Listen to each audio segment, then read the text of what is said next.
Olá, hein? Sejam muito bem-vindas e bem-vindos ao nosso podcast, ao nosso programa de rádio, O Espírito do Evangelho. Aqui é Antônio Campos e toda quarta-feira tem programa novo, tanto em nosso canal no YouTube, lá no nosso canal O Espírito do Evangelho, quanto nos aplicativos de áudio, que também vocês encontram digitando O Espírito do Evangelho. Por favor, hein? Inscreva-se em nossos canais, curta e compartilhe os episódios. Como dizem aí, dá um like, já vai nos ajudar bastante. No programa da semana passada, vimos a questão de como o espírito consegue a sua independência? E nós vimos que para sermos livres, precisamos sair da prisão dos nossos defeitos, como o orgulho e o egoísmo. E vimos aí muitas maneiras, refletimos muito sobre como conseguir sair dessas algemas, abrir essas celas. E no programa de hoje, vamos seguir também um pouco nessa linha, dessa liberdade do espírito, mas por uma outra forma. Nós vamos conversar sobre o que é estar no caminho. Isso, o que é estar no caminho? O que é ser um discípulo de Jesus? Perguntas aparentemente fáceis, mas que veremos que não são tão simples assim. E a reflexão começa a partir do próximo bloco.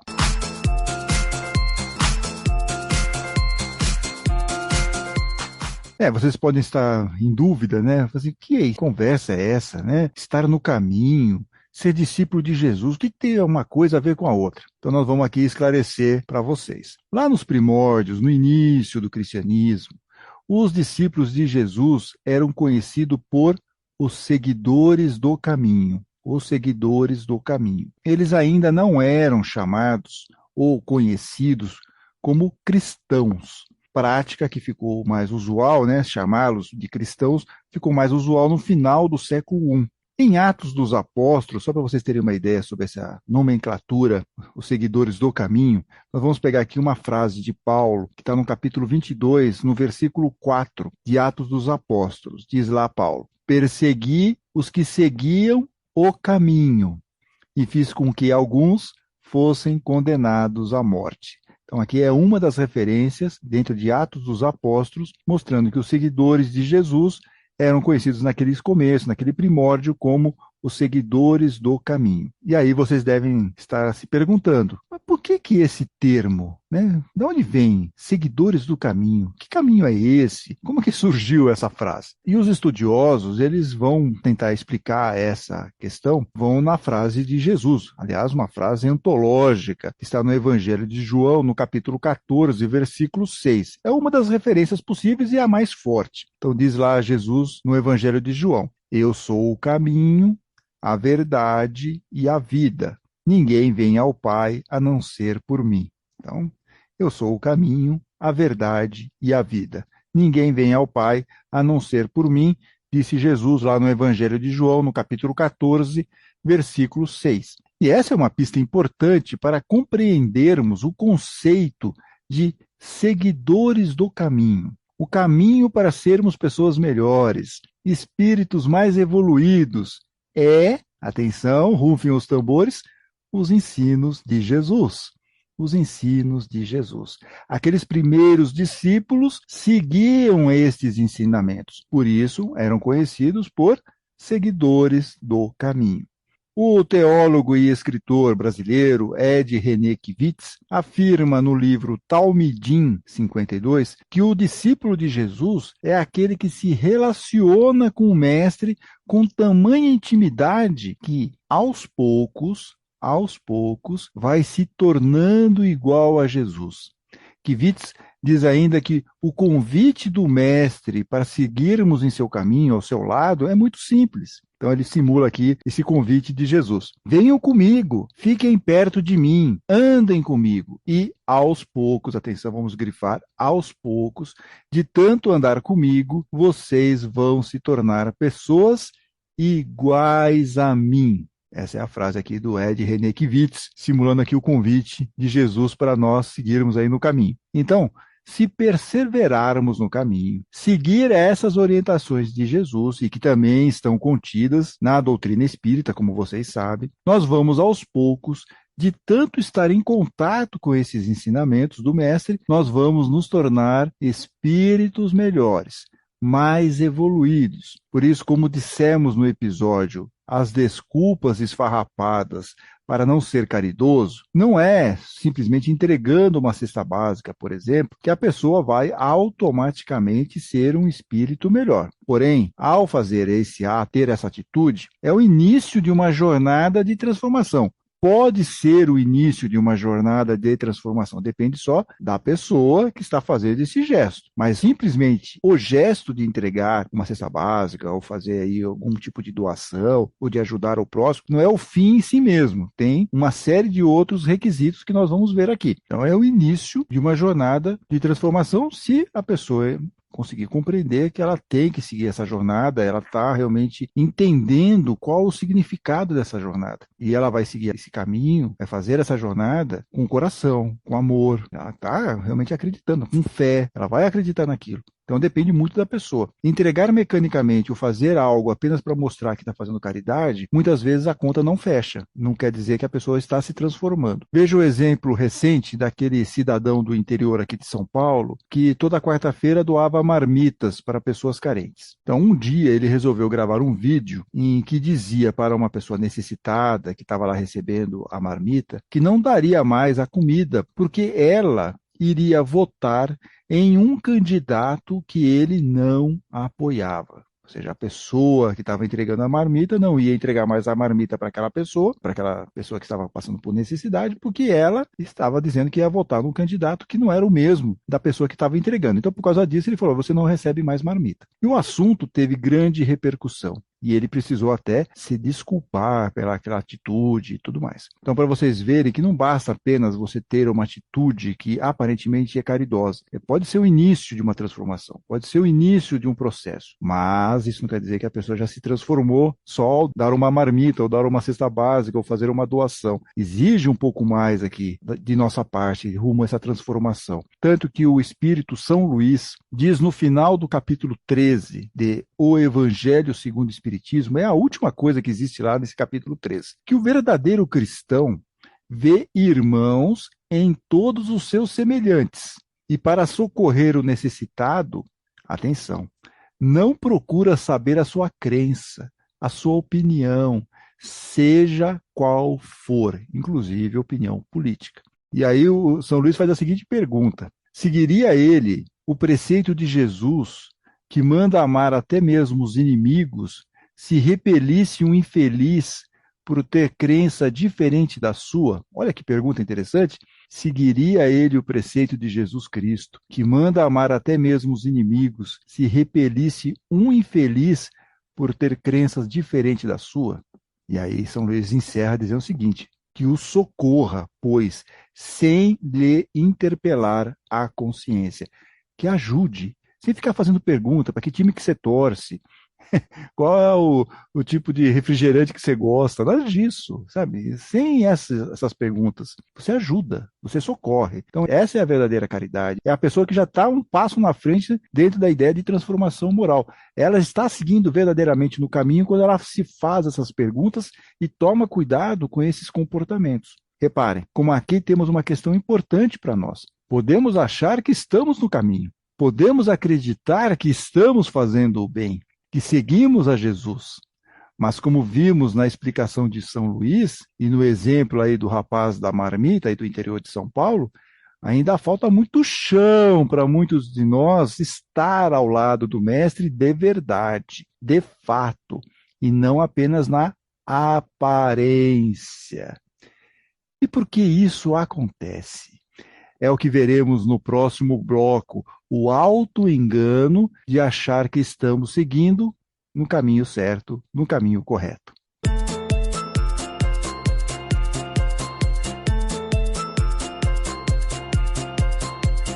Então agora, nesse bloco 2, nós vamos falar um pouco sobre essa ideia do auto-engano, de achar que estamos fazendo a caridade, de achar que estamos tendo um comportamento no bem, mas, na verdade, a coisa não é bem assim. O escritor e palestrante espírita José Carlos de Luca diz no livro Alguém Me Tocou que temos que ser cuidadosos com o que aparentamos ser. Temos que ser cuidadosos com a nossa máscara.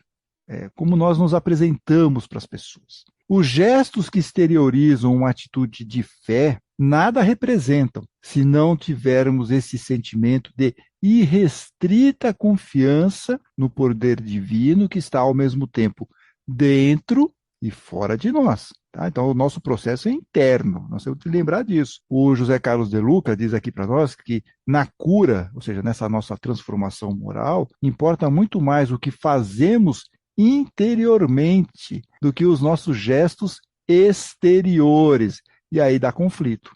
Aí você faz a caridade, aí você nega uma cesta básica, uma marmita, porque a pessoa tem lá uma divergência com você. Perfeito? Porque internamente você ainda não passou pela transformação. Você saiu do caminho. Você acha que está no caminho, mas você saiu do caminho. Diz o De Luca que não adianta querermos aparentar sermos espíritas e cristãos. Posso estar de joelhos, diz ele aqui, diante do altar. Posso estar com a Bíblia nas mãos, com o crucifixo pendurado no pescoço. Mas se não tiver fé, nada disso me levará à cura. E a gente pode até extrapolar essa frase do De Luca. Não adianta você estar numa casa espírita, não adianta você entregar uma cesta básica, não adianta você entregar uma marmita, não adianta você fazer uma doação, não adianta você fazer evangelho no lar, se for só uma questão de aparência. Não adianta. Tanto que Jesus, lá em Mateus, no Sermão da Montanha, capítulo 7, versículo 21, fala o seguinte, ó, nem todo aquele que me diz, Senhor, Senhor, entrará no reino dos céus, mas sim aquele que pratica a vontade de meu Pai que está nos céus. Pratica, tem que ter atitude, mas principalmente atitude interna, a reforma interior, transformação moral. Caso contrário, toda a atitude que você vai fazer é só da boca para fora. Portanto, não adianta aparentar ser espírita e cristão, aparentar ter fé, aparentar fazer a caridade, mas não agir para fazer essa conexão de verdade, principalmente dentro de cada um de nós. A nossa transformação moral, a nossa reforma interior, nossa reforma íntima. Precisamos aplicar em nossas vidas os ensinos contidos no Evangelho e na doutrina espírita, de verdade. Há até uma frase de Jesus que está em Mateus, em que ele fala lá para os escribas, acho que é capítulo 23, e ele diz o seguinte, olha, vocês precisam primeiro limpar o copo e o prato por dentro, porque por fora eles vão estar limpos. Essa é a melhor definição para uma transformação moral. Você primeiro tem que cuidar interiormente. Você primeiro precisa se limpar interiormente. Limpar o copo e o prato por dentro, porque por fora, obviamente, ele vai ficar limpo também.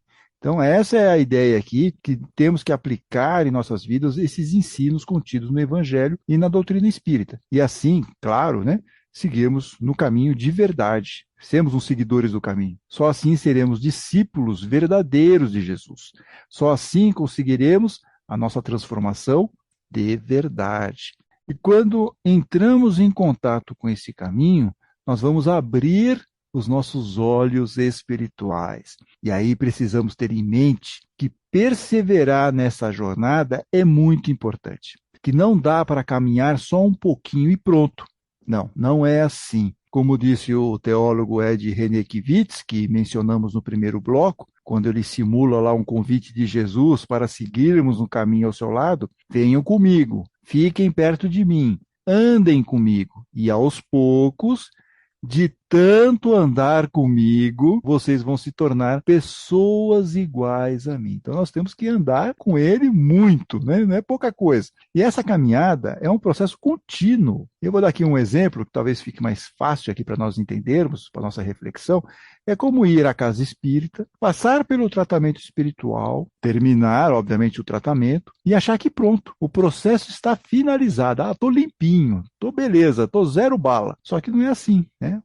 Infelizmente não é desse jeito. Esse foi um passo no processo. Agora, se não houver a transformação moral, a perseverança de seguir no caminho, olha, vai ser batata voltar ao centro espírita e começar o tratamento tudo de novo.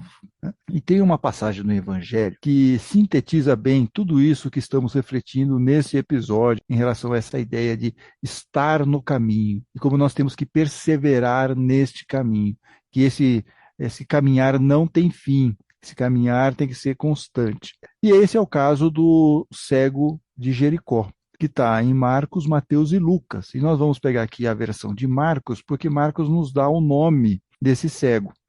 Então, começa da seguinte maneira, lá está no capítulo 10, versículo 46. Jesus e os discípulos chegaram a Jericó. Quando Jesus e seus discípulos, juntamente com uma grande multidão, estavam saindo da cidade, porque eles estavam indo para Jerusalém, vai ser o momento final de Jesus, o filho de Timeu, Bartimeu, então estamos falando aqui de Bartimeu, que era cego, estava sentado à beira do caminho pedindo esmolas. Veja, ele estava fora do caminho. Estava sentado à beira do caminho. Ele não estava no caminho, ok? Quando ouviu que era Jesus de Nazaré, que estava lá passando pela estrada, pelo aquele caminho, ele começou a gritar: Jesus, filho de Davi, tem misericórdia de mim. Muitos o repreendiam para que ficasse quieto. E aqui tem uma informação interessante. Muitos o repreendiam para que ficasse quieto. Quando nós começamos a buscar esse caminho, vão existir muitas vozes, muitas pessoas, muitas questões que vão tentar nos tirar do caminho, ou impedir que nós alcancemos o caminho. Ah, você vai fazer tratamento na casa espírita? Você acredita nisso? Sempre vai ter uma conversinha desse tipo. Vai acontecer. E aí, você pode ouvir aquilo e desistir, ficar em dúvida, né? E aí acaba não indo. Mas temos que fazer que nem o cego. O que ele fez, o Bartimeu, aqui? Ele começou a gritar ainda mais: Filho de Davi, tem misericórdia de mim. Ou seja, ele não desistiu. Ele não deu ouvidos àquelas pessoas que estavam querendo impedir-o de chegar ao caminho. Então, esse é o nosso esforço verdadeiro para entrar em contato com o caminho. Nós temos que perseverar. Não podemos desistir. Diante daquela gritaria toda, vocês podem imaginar a cena, né? Jesus, então, ouvindo tudo aquilo, parou e disse: Chamem-no. Então, o contato com Jesus está estabelecido. O contato está acontecendo. E aí chamaram o cego. Ânimo, levante-se, ele o está chamando. Então, estamos presenciando o convite de Jesus para aquela pessoa, para o Bartimeu se aproximar, estar em contato com ele. O nosso querido Bartimeu, então, lança sua capa para o lado, deu um salto, pôs-se de pé e dirigiu-se a Jesus. Então, veja, o que essa capa simbolicamente está representando? São as negatividades. Ele vai se encontrar com Jesus, ele vai ficar de frente para Jesus, ele já está em contato com Jesus. Então, aquela capa de negatividades, ela cai, ela fica para trás. Como tem que ser a nossa transformação moral. Nossa transformação moral é para deixar para trás o nosso egoísmo, o nosso orgulho, as nossas imperfeições morais. É esse o início do processo, nosso processo de transformação. Seguir no caminho com Jesus é o caminho da transformação. E aí Jesus pergunta então para Bartimeu: o que você quer que eu lhe faça? Olha que pergunta interessante, né, que Jesus faz, e nós precisamos ter essa clareza. O que nós queremos? Porque se nós não temos essa ideia, não temos essa clareza, e queremos ser um espírito melhor, um espírito mais evoluído, podemos aproveitar melhor essa encarnação, nós não vamos saber o que pedir, e vamos fazer as coisas de uma forma mecânica. Então por isso que ele pergunta para Bartimeu: o que você quer que eu lhe faça? E o cego respondeu de pronto, ele não tinha dúvida: Mestre, eu quero ver. Que é uma questão simbólica também. Os olhos são a janela da alma. O Bartimeu está querendo ter um contato com o mundo espiritual também, na ideia de entender esse mundo espiritual, o caminhar dele em relação a uma evolução. É isso que ele está pedindo para Jesus. Então ele quer ver. É uma questão simbólica, porque ele não necessariamente ele é um cego mesmo, fisicamente, vamos chamar assim, mas é uma questão simbólica que ele está cego espiritualmente. Por fim, então, Jesus disse o seguinte: vá, a sua fé o curou. Olha só que importante, a sua fé. Sem a fé, sem você ter a certeza, sem você ter a confiança nesse amparo do plano espiritual maior, sem ter o amparo da justiça divina, de Deus, de Jesus, do nosso mentor, se a gente não entender, não ter realmente essa certeza, essa fé de que nós estamos aí encarnados para conseguirmos ser pessoas melhores, espíritos mais evoluídos, fica muito difícil. Fica muito difícil você ser convencido a seguir naquele caminho. E aí acontece o seguinte: imediatamente após essa fala de Jesus, vá, a sua fé o curou, e imediatamente o Bartimeu recuperou a visão. E aí a passagem podia acabar agora, né? Poxa, acabou. Jesus teve aquela conversa e curou o Bartimeu, pronto, fim da história. Mas não. Marcos continua, e é importantíssimo para nós esse finalzinho. Ele fala o seguinte: imediatamente Bartimeu recuperou a visão e seguia a Jesus pelo caminho. Seguia a Jesus pelo caminho.